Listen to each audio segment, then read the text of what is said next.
मतदारांनी राखलेली आहे, पण रवींद्र वायकरांनी पुन्हा मतमोजणीची मागणी केली. केवळ 2000 मतांनी विजयी झालेत कीर्तीकर.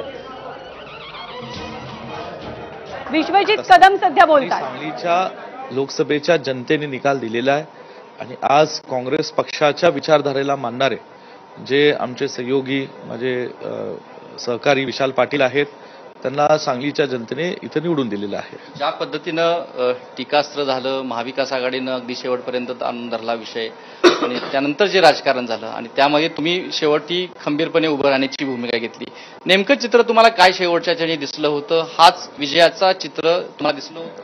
नाही, विजयाचं चित्र मला जय विजय हा माझ्या दृष्टीने दुय्यमी भाग होता.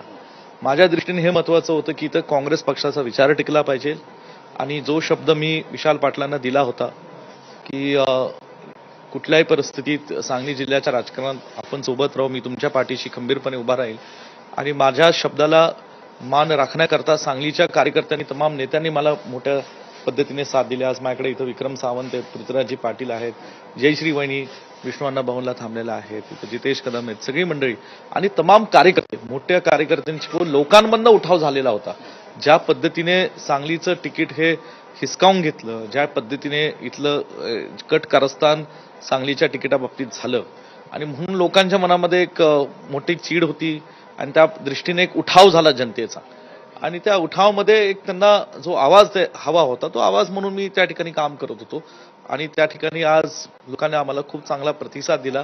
विशाल पाटील हे अपक्ष जरी निवडून आलेले असले तरी ते काँग्रेस पक्षाच्या विचाराने इथे निवडून आलेले आहेत आणि म्हणून आज ते काँग्रेस पक्षाच्या सोबत राहतील हा विश्वास मी सांगलीच्या आणि महाराष्ट्राच्या जनतेला त्यांच्या वतीने आणि सांगली जिल्ह्याच्या काँग्रेस पक्षाच्या कार्यकर्त्यांच्या वतीने देतो. या निवडणुकीच्या माध्यमातून काँग्रेस एकसंध झालेली दिसून आली बऱ्याच वर्षानंतर. हीच एकसंधपणा आता विधानसभेमध्ये ताकदीनं उतरली निश्चितपणे. आणि मी तुम्हाला सांगतो, स्वर्गीय पतंगरावजी कदम साहेबांनी 1999ला असंच काँग्रेस पक्षाची पूर्ण सूत्र हाती घेतली होती आणि एक वैभवाचे दिवस काँग्रेस पक्षाला 1999 सालापासून दाखवलेले होते.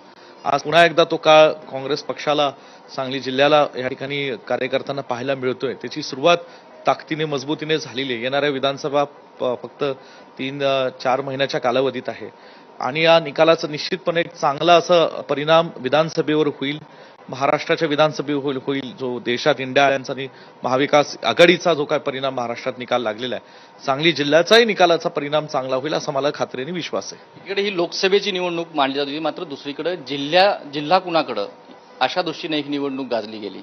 अर्थात काँग्रेसकडे हा जिल्हा जातो हे संकेत दिसत आहेत. जे काही 6 तालुके होते, 6ही तालुक्यामध्ये काँग्रेसचे ला चांगलं दिसत होतं चिन्ह. अपक्ष उमेदवारांना 6ही मतदारसंघामध्ये लीड दिसून आलं. हे कशाचं होतं? मी सांगितलं की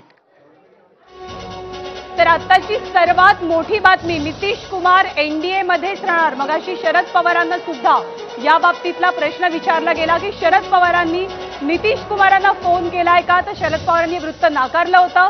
सगळ्यात मोठी बातमी, एनडीए सोबतच नितीश कुमार असतील, कारण नितीश कुमार आणि चंद्रबाबू